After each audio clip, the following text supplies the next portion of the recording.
આપણે ઉઈ જાય વાંચતા વાંચતા ઉઈ જાય એટલું બધું કાંઈ સ્ટ્રેસ નથી કે ભાઈ એકવાર દઈ દીજીએ એટલે એક્સપિરિયન્સ છે. 85% ની અપ આવશે.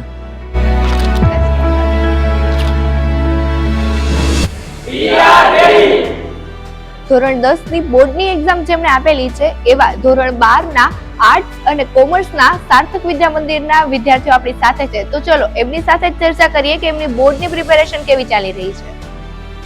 બોર્ડની એક્ઝામ નજીક આવે છે તો હવે તમારી સ્ટ્રેસ માટે શું કેવી રીતે હેન્ડલ કરો છો એને?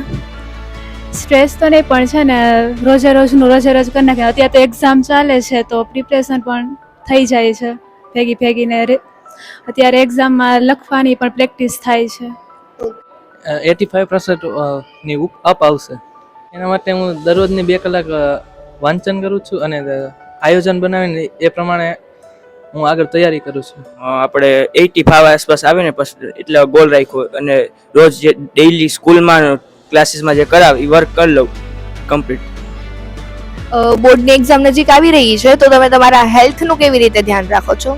અમે અત્યારે તો ડેલી કરી છે એટલે નીંદર ટાઈમ ટુ ટાઈમ જ કરવાની. જો નીંદર ન કરીએ તો હેલ્થ બગડે છે એટલા માટે.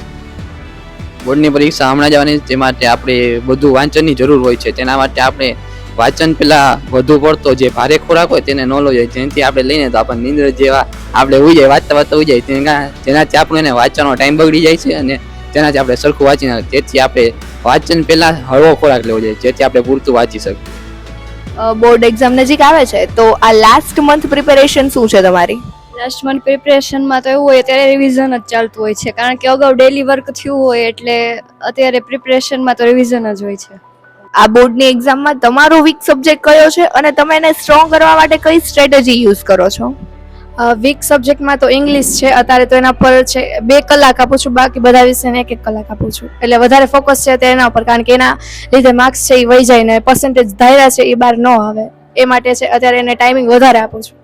યાર 10માં આપતા ત્યારે એમ હતું કે નવી સ્કૂલમાં જાશું ને અલગ અલગ કોઈ બાજુમાં ગમે આવશે, પણ હવે એટલું બધું કાંઈ સ્ટ્રેસ નથી કે ભાઈ એકવાર દઈ દીજીએ એટલે એક્સપિરિયન્સ છે કે ભાઈ બાજુમાં કોઈ આવે તો આપણે તો પેપર જ દેવાનું એટલે જાજો કાંઈ ફરક પડતો નથી.